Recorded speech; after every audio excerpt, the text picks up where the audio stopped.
Expansion achieved followed by RME with rapid maxillary expansion. Expansion up to 10 mm can be achieved with a rate of 0.2 to 0.5 mm per day. But I researched and it can also be 0.2 to 1 millimeter per day. So there are two types of RME appliance. First is the removable appliance. Second one is the fixed appliance, subdivided into tooth-borne and tooth and tissue-borne appliance. So both are very easily self-explanatory. No need for further explanation. So RME appliances are done to widen the upper jaw, the dental arch, or the palate so that the lower and upper teeth will fit together to establish balance between the width of the jaws. So it is most commonly used in adolescents with mixed dentition, but can also be used in adult patients, but it is expected to be slightly more uncomfortable and it takes longer. So for optimal results, expansion therapy should be done before or during growth spurt, because if it is done after the growth spurt, it can lead to dental changes more than skeletal changes. For example, tipping of the buccal teeth. So additional information about RME appliances. RME appliances, it works by turning a key inside the center of the expander, which will then push the arms of the expander that creates the expansion of the jaw. RME appliances are usually worn 3 to 6 months, and every after expansion therapy, diastema may occur, and every after expansion therapy, braces is usually done after. So expansion RME appliances in the States usually cost $2,000 to $3,000, which is about $25,000, 25,000 pesos here in the Philippines. So let's go to the removable rapid maxillary expansion appliance. It produces skeletal expansion by splitting of mid-palatal suture, and it consists of an expansion screw in the midline with split acrylic plate. May also consist of potential clasp or Adam's clasp on the posterior teeth and a label bow on the anterior teeth. To understand more, we can see in the picture the Adam's clasp in the posterior teeth and the label bow on the anterior teeth, and the expansion screw in the middle with the split of the acrylic plate. It is usually activated by turning the central bossing 90 to 45 degrees. That will produce the split of mid-palatal suture and in the end movement of the maxillary shelves away from each other. Excuse me. So let's go to the fixed rapid maxillary expansion appliances. These are fixed expanders and cannot be removed by the patient. Fixed expanders, as I said earlier, can be classified into tooth-borne and tooth tissue-borne. In tooth tissue-borne appliances, these are the Derschweiler type and the Haas type. In the tooth-borne appliances, we have the Hyrax and Isaacson type. Let's go first into the Derschweiler expansion appliance.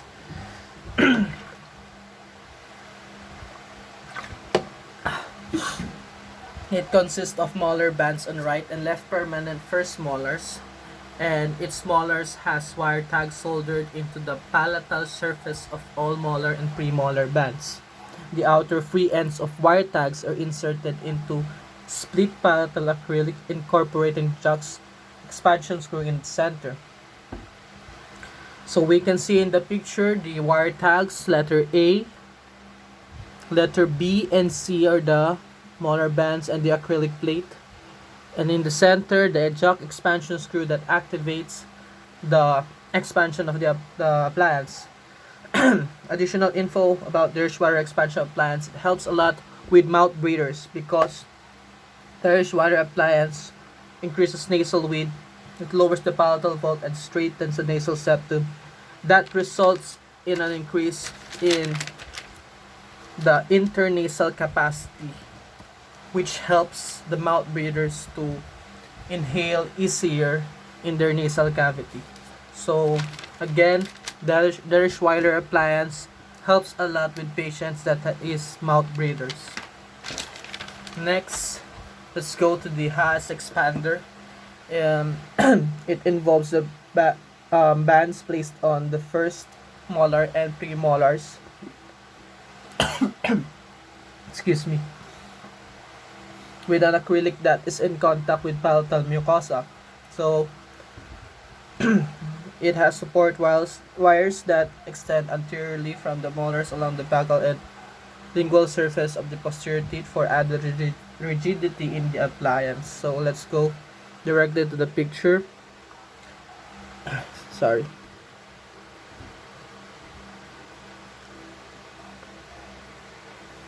We can see the wires that extends from the first molar to the premolar for added rigidity. The expand expansion screw in the center, and the molar bands and the acrylic plate. So let's see the other actual patient. This is a case treated with Hasler-Schweier type of expansion appliance. So clinicians said that because of the coverage of the palate with the acrylic, it results easier with skeletal changes more than dental changes. But one of the disadvantages of this appliance is it irritates the tissue or the palatal mucosa because it is in contact with the acrylic plate is in contact with the palatal mucosa. So let's go to the tooth-borne appliances. The Hyrax type expander, introduced by Biderman, also called the hygienic appliance because it doesn't irritate the tissue due to the absence of the acrylic plate. It is entirely made of stainless steel, and it includes buds on premolars and first molars. It also has the jack screw expansion in the center for activation and expansion, and it also has the added wires for added rigidity. So actually this is just improvement of Biderman to the Haas appliance. By the way, Haas type expander is introduced by Andrew Haas in 1961. So Biderman just improved Andrew Haas type expander by removing the acrylic plate.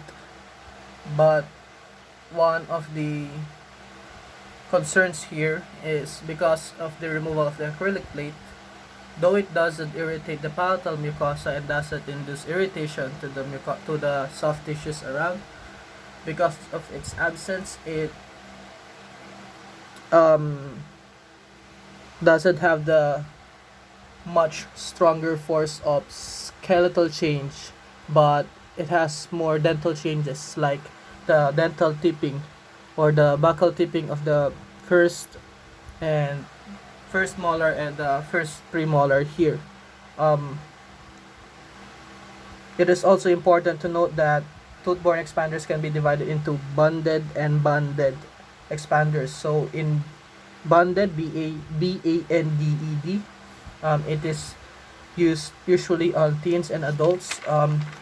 It has stainless steel rings that goes around the first molars or premolars.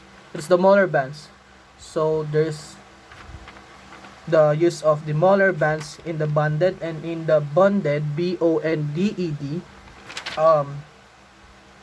it is actually used in younger patients, sometimes adolescents with permanent teeth only.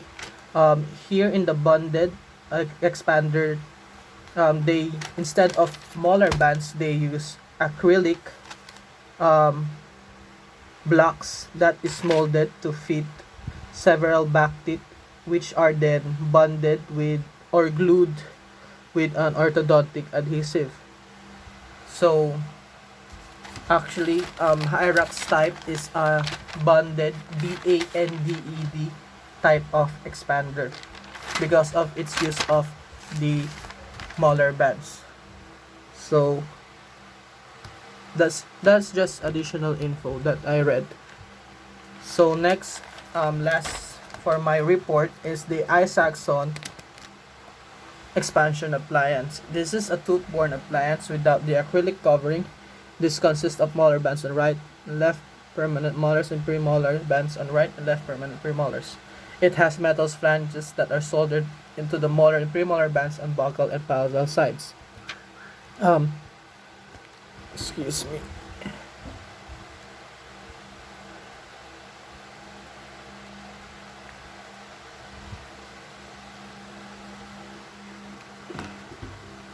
Sorry.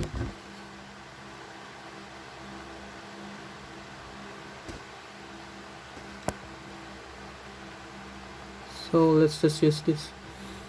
So it has a spring-loaded expansion screw that is called the mine expander. It is activated by having the nut turned that compresses the spring and is made to extend between the metal flanges. Then the spring gets compressed. So all in all, Isaacson type expansion screw, it has no acrylic and it has a special coil spring that is called the mine expander, and it is easy to fabricate. Though it is easy to fabricate, based on additional infos and researchers that I have done, Isaacson expander usually takes longer and it is slightly more uncomfortable in the patients because of these spring or the coil loaded into their oral cavity. So that's all. Sorry for the technical issue, and thank you, doc.